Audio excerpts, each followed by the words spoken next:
man who was charged after yelling an obscenity at NTV reporter. NTV reporter Heather Gillis was interviewing a St. John city councillor when the driver of a passing pickup truck decided to yell the obscene phrase at her. Because this is not the first time that this has happened to me, and I felt like it was time that this has to stop. Gillis quickly snapped a photo of the license plate. Police later charged Justin Penton with causing a disturbance. Judge Colin Flynn said in this case the accused didn't cause a disturbance. Gillis isn't the first reporter to be targeted this way. Yeah, what was that? Being on the receiving end of obscenities is all too common for female reporters. Victims,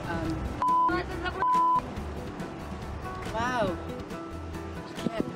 In front of a police officer. On the sidewalk, outside a sports venue, near a school, or even near a municipal dump. Better than rain. Hey. Some argue the internet phenomenon is just a harmless joke, but for journalists on the receiving end, it's harassment, plain and simple. So how is Heather Gillis responding to the ruling, and where does she think it'll leave female journalists? And Heather joins us now. Heather, thanks so much for joining us. A lot of people could be forgiven for thinking that someone yelling obscenities might be doing something illegal, but that's not what the judge found.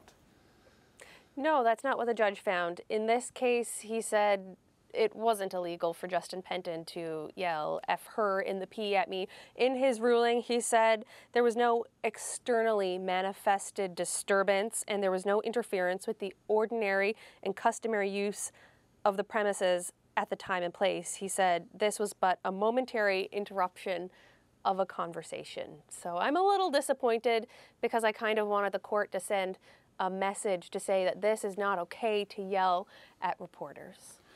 Disturbing someone doing their work is also always something that can throw you off, for sure. But on the other hand, this has a sexual component and it is aimed at female reporters. So where does it leave you going back into the field after this ruling?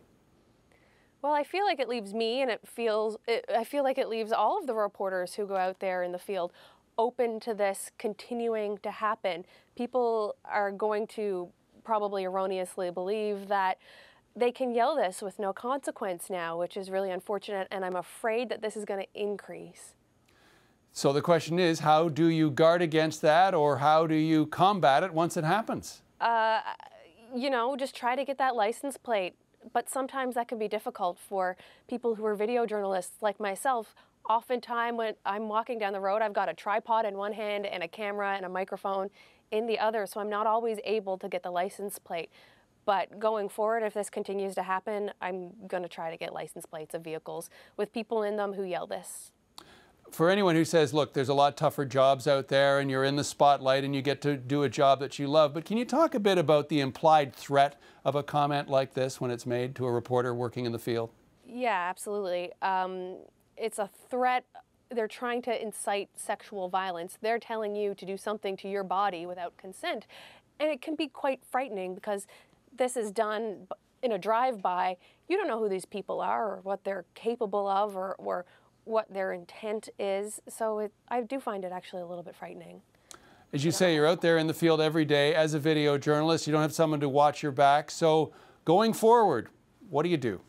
I know with some of my live hits, I used to do them right outside City Hall, on the street level by City Hall. Now I do some of them inside and up on the second floor on a parking garage. So I've made some changes like that to my work, but we just got to keep trucking. Fair enough. Do you think, though, that this will have more of a focus on it now because of the Me Too movement, because of the emphasis on sexual harassment? The people are beginning to realize that this isn't just a goofy little game they can play, that it does have serious implications? Yeah, well, John, we're starting the conversation is what we're doing, but also an MHA here, a member of the House of Assembly, Kathy Bennett, has put forward a private member's motion, and she wants to amend the Labour Standard Act and the Occupational Health and Safety Act to include workplace sexual harassment. So that's also a step forward. Okay, well, let's hope that makes some kind of difference, and let's hope this interview spreads some public awareness out there that people think twice about doing this. Heather Gillis, thanks so much. Thank you very much.